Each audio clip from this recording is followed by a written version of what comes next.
Deuxième élément à traiter avec attention, les informations commerciales de votre produit. Donc ça, c'est tout ce qui doit apparaître au-dessus de la ligne de flottaison. Quand on arrive sur la page de votre produit, on doit pouvoir avoir accès aux éléments qu'on va voir sans avoir à scroller, c'est-à-dire à descendre avec la molette de la souris en bas de votre page.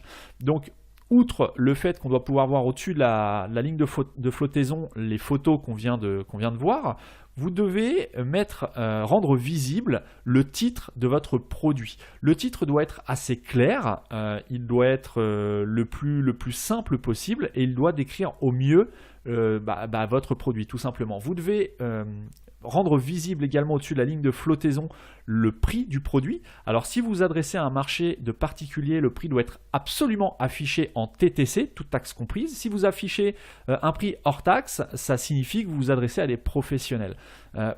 Il est préférable aussi d'indiquer la mention TTC ou acheté pour hors taxe à côté du prix de votre produit pour que ce soit bien clair pour l'utilisateur et qu'il n'ait pas à chercher cette information un petit peu partout sur votre site.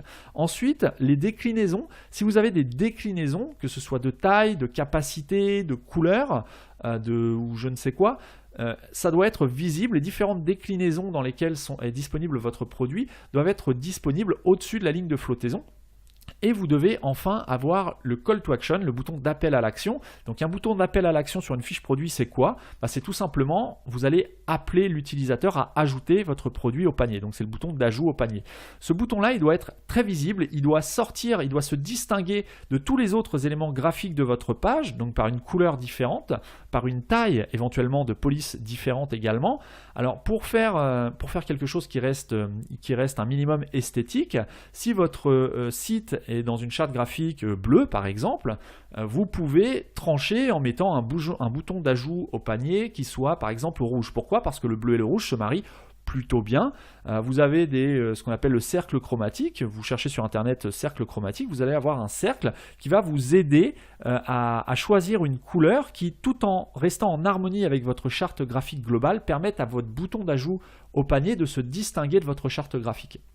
Donc voilà pour le deuxième élément à traiter avec attention, les informations commerciales du produit qui doivent être visible au-dessus de la ligne de flottaison.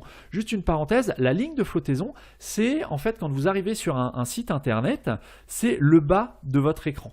C'est-à-dire sans toucher à la souris, sans scroller, sans descendre dans la page, c'est la ligne qui est représentée par le bas de votre écran. C'est-à-dire tout ce qui est visible dès l'atterrissage sur votre page sans avoir à bouger sur votre page.